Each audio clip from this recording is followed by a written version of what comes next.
Echoes of Sovereignty, the Sikh Journey for Justice.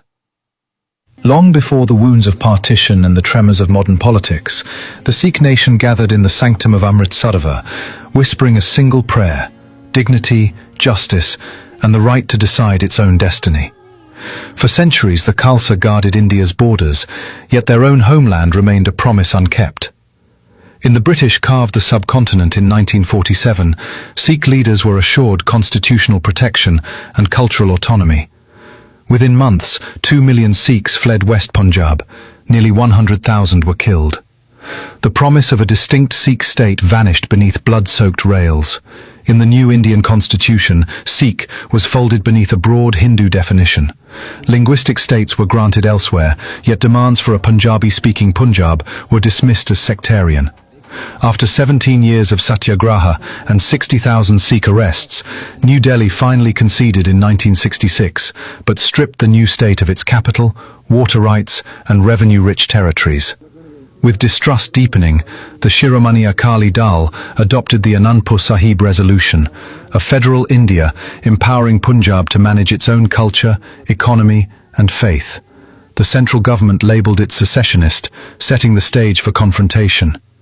On the 3rd June, as in 1984, India sent tanks and artillery into Sikhism's holiest shrine. The official death count was 492. Independent groups placed civilian casualties above 3,000. In November, the assassination of Prime Minister Indira Gandhi triggered state-enabled pogroms. Over 30,000 Sikhs hunted, 2,733 murdered in Delhi alone, while police units stood aside. Shock rippled across the diaspora. In Canada, the UK and the US, Sikh refugees rebuilt gurdwaras as hubs of activism, translating grief into lobbying.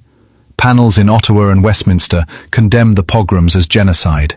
A new generation studied international law, determined to frame Khalistan as a legal right, not an insurgent slogan. Conserve human rights dossiers amassed. Amnesty International chronicled 3,000 extrajudicial Sikh disappearances. Human Rights Watch documented systematic impunity for police implicated in torture.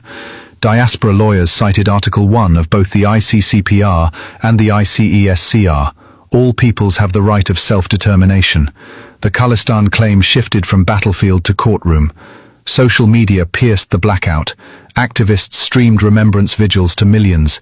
In 2021, a non-binding diaspora referendum, overseen by independent observers, recorded more than 100,000 Sikh votes in London alone.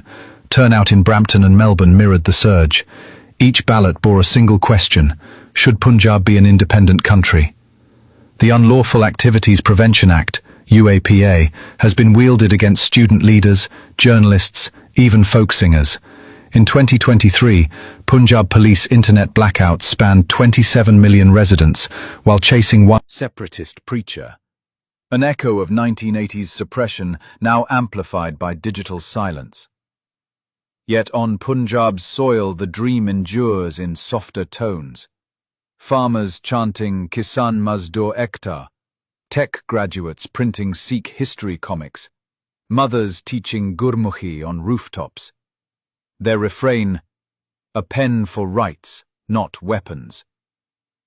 Under the Montevideo Convention, a people require territory, population, governance, and capacity for relations. Advocates argue that the Sikh nation meets each criterion in principle, and only denial of referendum keeps the map unchanged. Echoing East Timor and South Sudan, jurists contend that a supervised plebiscite is a peaceful, lawful remedy. There is no expiry on memory. From Birmingham to Bathinda, the Khalsa still whispers, Raj Karega Khalsa. The Khalsa will rule. Whether tomorrow's lines are redrawn or hearts alone remain the frontier, the Sikh claim to dignity marches on, measured not by bullets, but by ballots, books, and an unbroken song of justice.